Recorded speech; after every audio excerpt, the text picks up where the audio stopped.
Born on the 31st of July 1927 in the Porbandar region of Gujarat, Madhusudan Amilal Dhanki rose to prominence as a scholar held internationally and widely in great academic esteem. A scholar with multifaceted interests and abilities, he is best known the world over for his works on the subject of Indian temple architecture and Jain art and literature. Among the many awards and honors bestowed on him, not all of which are possible to list here, is the Campbell Memorial Gold Medal awarded by the Asiatic Society of Bombay, the Ranjit Ram Gold Medal awarded by the Gujarat Sahitya Sabha, and finally the Padma Bhushan awarded, the National Award Padma Bhushan awarded by the Government of India. For 20 years, from 1976 to 1996, Professor M.A. Dhaki held the position of Director of Research at the Center for Art and Archaeology, the American Institute of Indian Studies. And next, right up until 2005, he remained their Director Emeritus Research. In the ensuing conversation spread over the next couple of hours, Professor M.A. Dhaki shares his views, pursuits, and methods, especially on the subject of Indian temple architecture. What it is that motivated you, sir, to take on this kind of a committed research in art, architecture, music, and so many allied fields of research? Well, it all begins from childhood. Your own attitudes, orientations are founded during that very early age, about which you become conscious only afterwards as you look back. As a child, I was introvert, quiet, but observant, and I realize now that what I was observing was from the standpoint of aesthetics.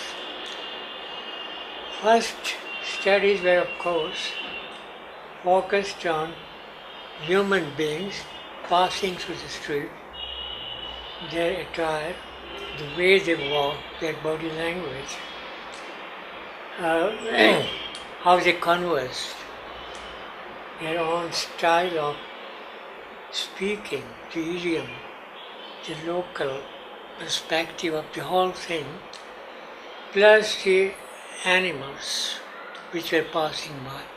Also some of the kinds of sadhus, beggars, all which who went, passed through the street, the ladies with water pots and so forth. Just I was observing what is, there is something extraordinary about all, about happening, phenomenon itself. So that led ultimately to the study of art. Whatever was available in writing in published form, the first introduction to art was through that learned magazine which concentrated on arts, fine arts. Kumar, published from Ahmedabad. Kumar? Yes. Edited by Ravi Shankar Rawat, assisted by Bachubhai Rawat. And therein I read about Indian art, but also world art and architecture. There were articles, and my interest, or my, you can say, favorite architecture was ancient Egyptian through all the writings. And next it was Gothic, European.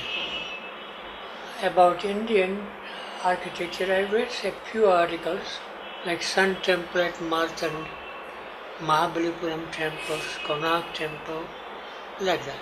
And your main source was The At Kumar that time, Journal? Kumar, but also the public library. As I learnt English through middle school to high school level, I began to understand what was written and published in English. So, Encyclopedia Britannica was my source. There I read about the different school of architecture of the whole world, but particularly I focused on Gothic. There were wonderful elevations, drawings, and descriptions.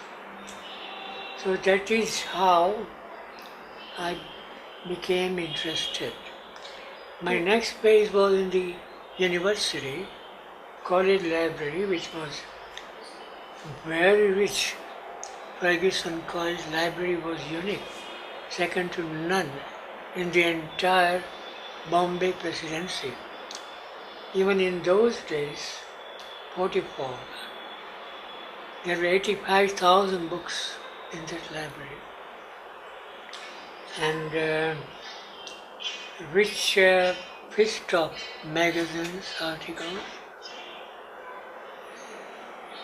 The excavations of Tutankhamun tomb, Yes, the clearance, yes. it had begun in 1933, just a decade and a little over ago. So through the old issues of Popular Science and other journals, I read the whole series.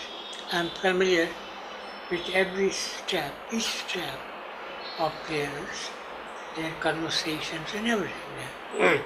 So that interested me and strengthened my interest in the art and architecture of ancient Egypt. So, sir, tell us, you graduated from the University of Bombay as a student of pure sciences, of geology Right. and chemistry, if I'm right. I will tell you, Yeah. I should have gone for arts, but I don't regret now Hmm. for going to sciences. It has enlarged my vision and gave me the perspective of thinking logically, scientifically. Yes. I was wanting I to. opted for geology, even when I loved biology, but the second year in college involved vivisection of living beings, animals, frogs, lizards and all. I abhorred that part. So I had two options, either to go for mathematics or for geology. Geology I preferred because of my love for dinosaurs. Oh, The articles which I had read in the college days, okay. so I thought I will have directly to study and know about it. So, and also gems and all, so mineralogy, paleontology, and so many such branches of geology. So that has benefited me in all the future researches, in agriculture research, in protohistoric studies, in archaeology during my career. So I'm grateful to myself for choosing. For having chosen the pure yes, sciences. yes. But as I see it, in a lot of your work in Indian temple architecture, you take a lot of very specific studies where you work out in detail the classificatory categories, the typologies, and does this kind of a predilection to do so have anything to do with your initial training in the pure sciences? See, classificatory things are innate to biological studies. In botany, as well as in zoology, we study phylums, phyla, genera, species, and like that. You divide classify things. In geology, it's a stratified thing, study. There also there is classification, but in a vertical way, from the primitive to the most evolved. The whole concept of evolution, which I apply in the study of temple architecture, how things evolve. That, I mean, behind it is this concept of geology. So, sir, how far do you feel, because in art historical methodology often this question is raised about how well or not the biological model applies to the this whole thing of origin, growth, development and decay. Yes. How well does I it had apply? thought over it. Yeah. Unlike the modern times, where we depend much more on intellect. The earlier Yeah. civilizations were dependent on organic, slow evolution and development. See? Natural, everything was natural, so the laws of biology governed there in the ancient and medieval. Art. In art, architecture, everything. Okay. The entire attitudes, philosophy, things grow, develop. There's evolution. But today's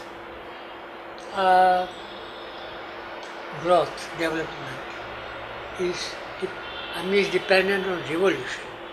Of the adaptability or relevance of the biological or geological models of origin, growth, development and decay, its applicability to art and architectural forms, as we were talking about.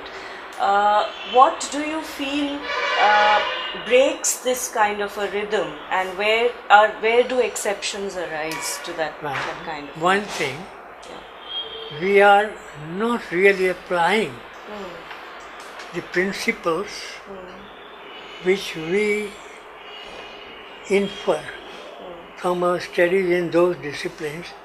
What we are doing here is noticing parallelism. It's not applying those principles. Okay. So here too, in its own field, in its own way, there is an evolution. If there is a quiet space for sufficient time, there is a scope for evolving, reaching at its climate and then degenerating, decaying, and something happens, an upheaval in historical dimensions, and it is replaced, sometimes invigorated, sometimes changes its form, course of evolution. It happens. Nothing goes directly. Even in nature, there are earthquakes, volcanoes. Just there is no slow denudation in geological formations too. Yeah. Nobody says that way in absolutist terms. It's not so. So, sir, coming to your first, in the early 60s, when I correct me if I'm wrong, but your first, very significant, important monographs on topics such as the chronology of the Solanki temples of Gujarat, I think in the Journal of the Madhya Pradesh Itihas Parishad, and your sealings in the temples of Gujarat, then the Artibus Asia supplementum on the Maitraka and Saindava temples of Gujarat.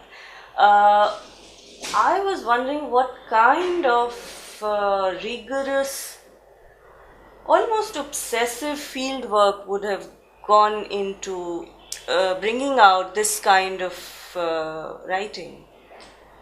Yeah. See, In 1950, after leaving the college studies, I was introduced seriously to Indian architecture. Percy Brown's book, first part, it ushered me in that area. Now, Archaeology of Gujarat by Sankaria, that also gave me insights into it, at least pushed me into it, in that field, my interest grew in it. When I realized that some of the monuments described there were all around Porbandar, my native town. Right. Then Sankaria refers to the original volumes of original studies by Burgess and Cousins in that area. And those volumes, that is Antiquities of Kathiawar and Kutch by Burgess. It was there in the library, public library.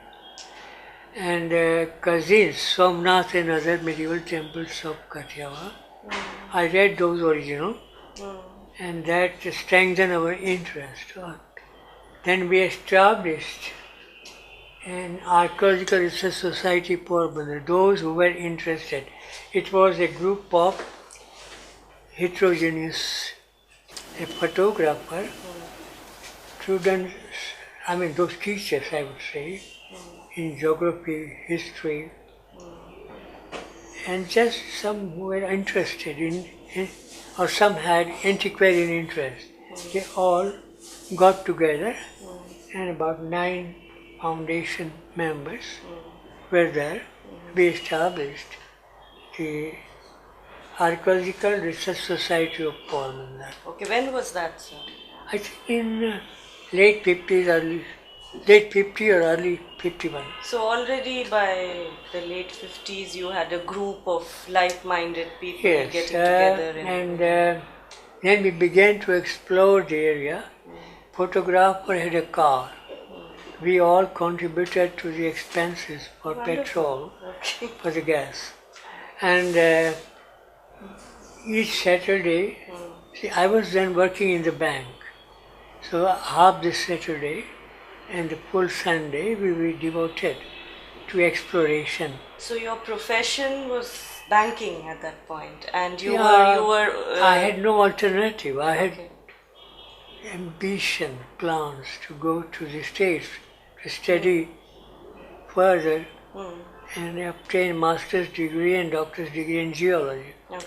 But that couldn't come through. So I had to earn a little bit to join the Central Bank of India. Okay. But my soul was never there. I never could progress with in that particular field. That is the only one where I failed, except studying economics and one principle of the law of diminishing returns. I learned from that book, books on economics, which is applicable everywhere, in the entire life. Anyway. But in your case, the law of diminishing returns did not apply to your involvement with temple architecture. It is because, luckily for me, I didn't confine to a single area. Yes. So the interest kept on changing. There were new things always confronting me, new problems. So all original principles were the same, but the material data was new. That brings me to, something that I would say James Ferguson was one who favored the comparative approach in architecture. I would like you to tell us, how far and to what extent you have been impacted by your predecessors, particularly James Ferguson, Stella Kramrisch, your colleague almost, and Ananda Kumaraswamy. How much of them did you read, and to what extent were you impacted by their writings? Ferguson was a pioneer. His initial work was on the European art and architecture, Yes. and quite perceptive. His own personal preferences always manifested or interfered, Yes. His although he was very perceptive. for the Anglo-Saxon. Then, for instance, Yeah. he would admire Westminster Abbey of London more than Notre Dame de Paris, like that. Yes. See? As far as India is concerned, General Cunningham's very pioneering archaeological work was side by side going on, and he was familiar with that. On that basis, some landmark temples he chose, like Udayeshwar Temple at Udaipur and like that. And he knew only a fraction of it. In those days also, only 1/100th, not even less than that, was known about the wealth of Indian monumental art and architecture. So, his book is based on it, but he's perceptive. You can see it. Some of his judgment are all right, they're valid today. E.B. Howell came next, and he was all aglow up with Indian art and very impressed and almost drowned in it. And he couldn't see certain realities, the limitations. Kumar Swami was a much more learned person, familiar with Ceylonese art first and then Indian art. But he was also familiar with the basic books on India. That is, what ultimately was the source of all these manifestations, concrete manifestations. He went to the metaphysical and philosophical aspects and how they are translated in concrete terms, how they manifest. That was, and Cranbridge, you said, let me finish this. Sure. Cranbridge went a little in a different path. It's not like Kumar Swami, different. She very deeply studied the original text on architecture when she wrote her monumental volumes on Hindu temple. Before that, her Indian sculpture, that book, is based on the qualitative study of sculpture, Indian sculpture.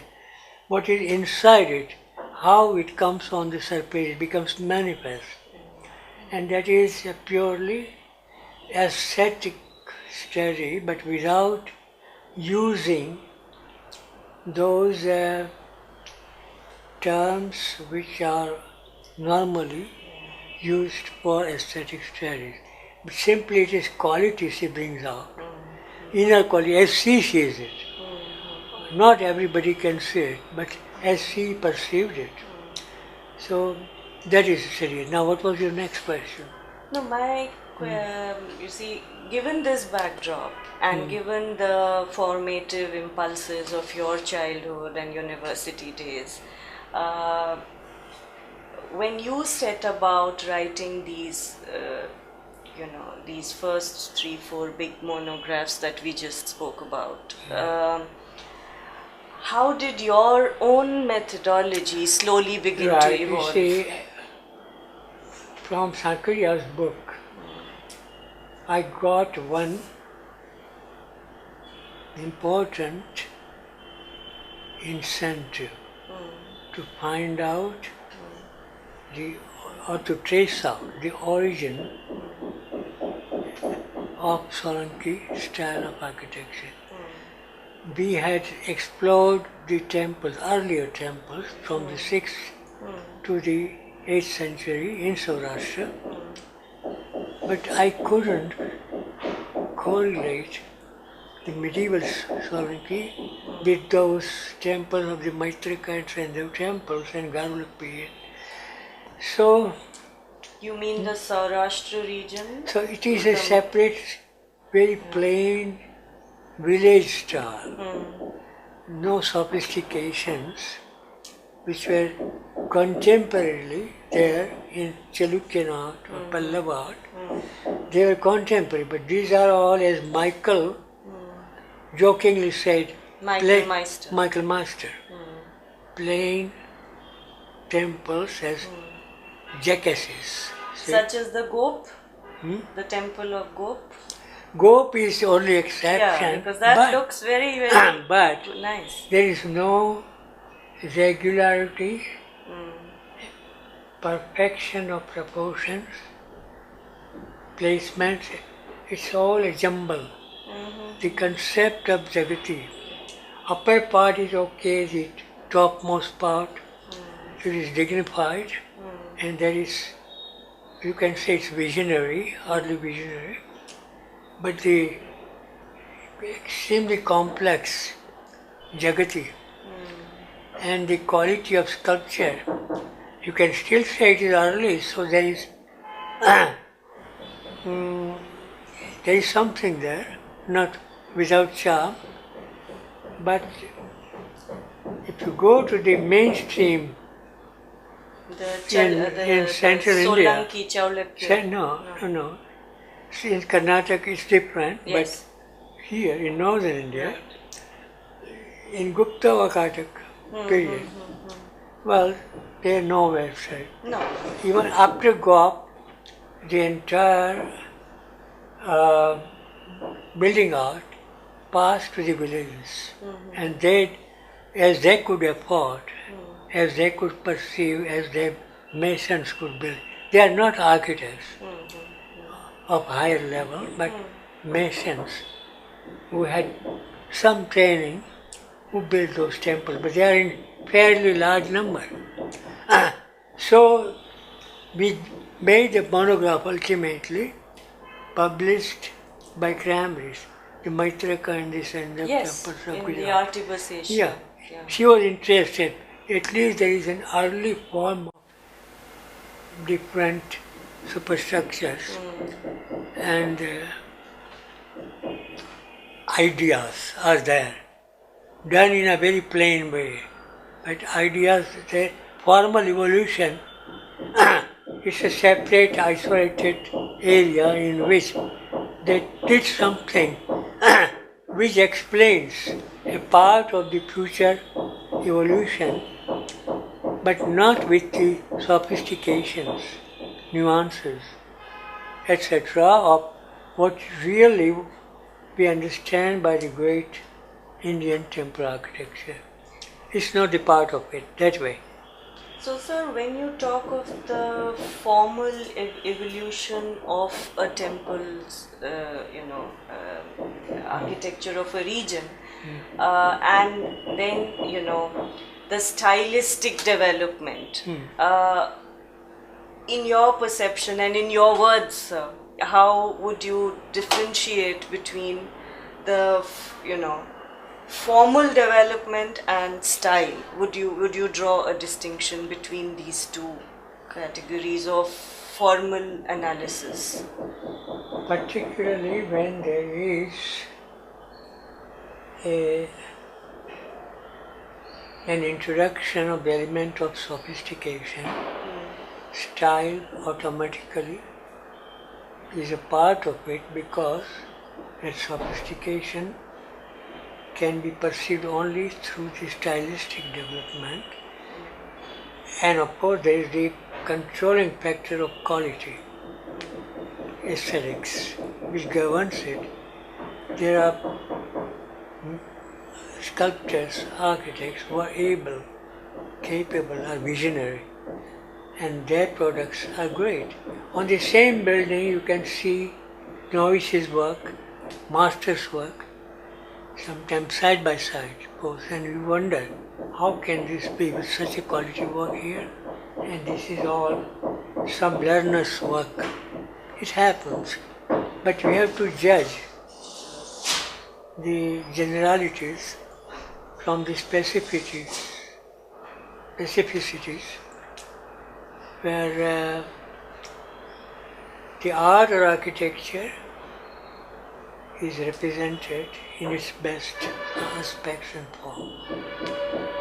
So, style goes side by side with the form, particularly in the mainstreams, where higher culture prevails.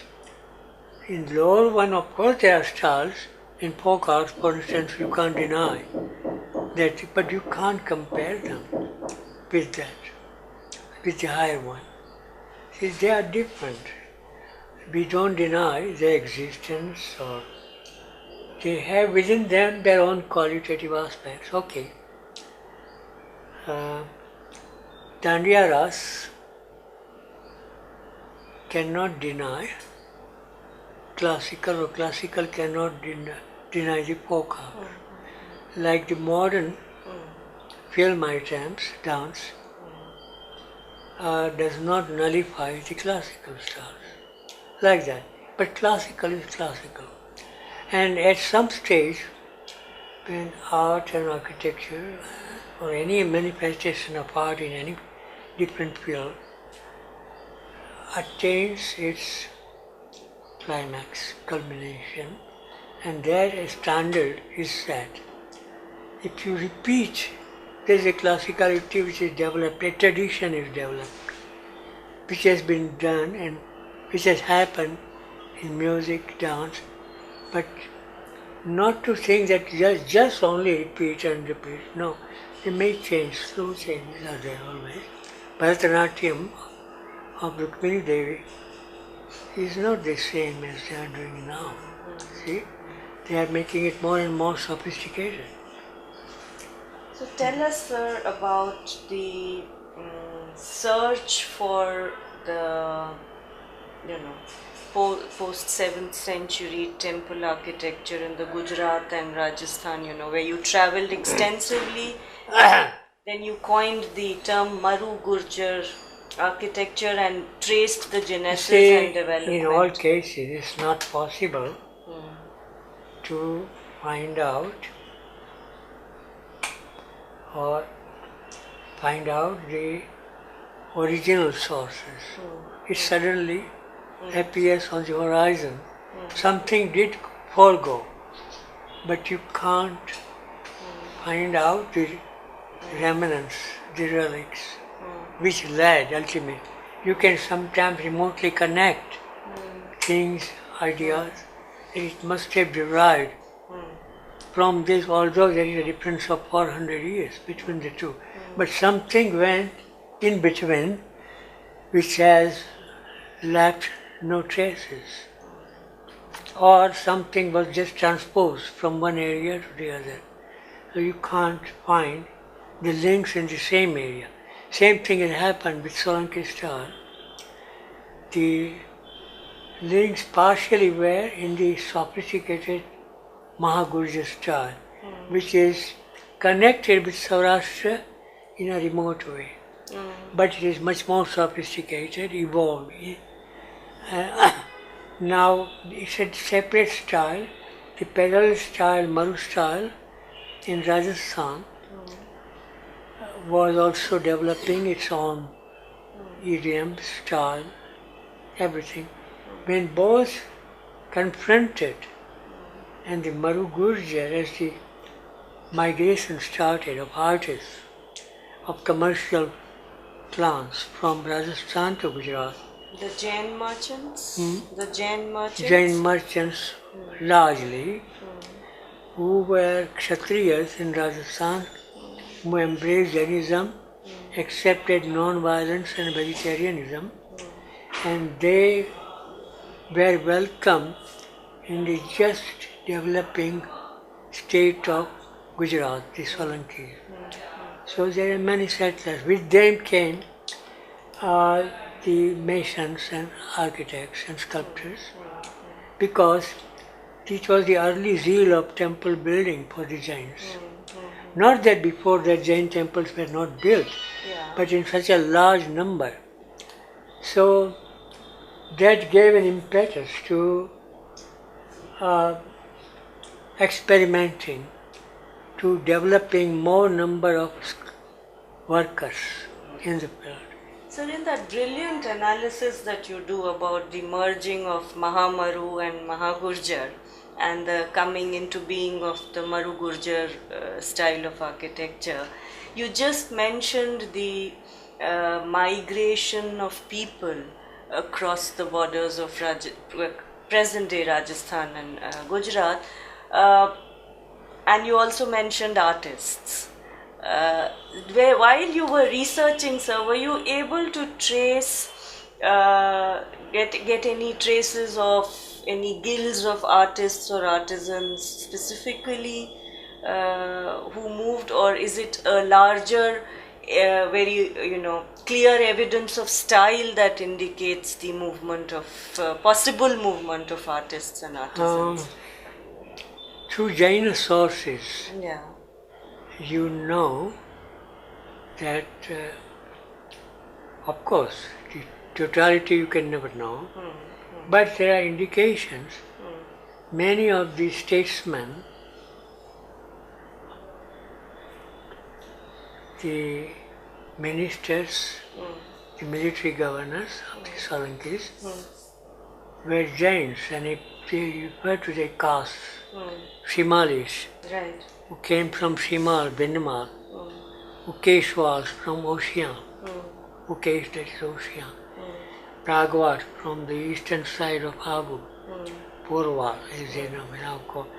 So it is clear that they came from that side, from their caste names, personal names sometimes, and there were indigenous people, Swaratias, Modes from Modera. It is part of Gujarat, Gujarati is original. But it seems Solankis themselves migrated from, it is dynasty. Their forefathers came from somewhere from Rajasthan, and they were vassals of the Pratihar kings. Mulraj's forefathers. Mulraj was the son-in-law of a Chapotkat king, and he reserved his kingdom, but they were migrants from Rajasthan, and they settled in Anhilwar Patra. So one point comes to mind about, you see, the shift from the appellation used in your 1961 or 63 paper, Solanki temples, to the decade later, there is another paper on the Maru Gurjar style where there is a clear shift. You don't prefer the dynastic appellation and you move to the regional appellation for style. Because, see, as I had said, and A. Ghosh had appreciated my line of thinking, a dynastic label, the dynastic is a convenient label only. Yeah. What is important is regional. We say Pallava style, Chola style, As a convenience. convenient label, but it is Tondai Naru. I changed it in the encyclopedia. The greater emphasis is on the regional. region, yes. The force which the region contains, which becomes manifest. It is creative force of the local people as a whole, not the kings. Kings patronize. They give scope for manifestation. But manifestation itself doesn't come from dynasty. Dynasty patrons can dictate the scale, the extent of enrichment, because they are going to pay for it. But who are going to do it? Those local people, the regional, and they are all brought up. They are the sons of the soil.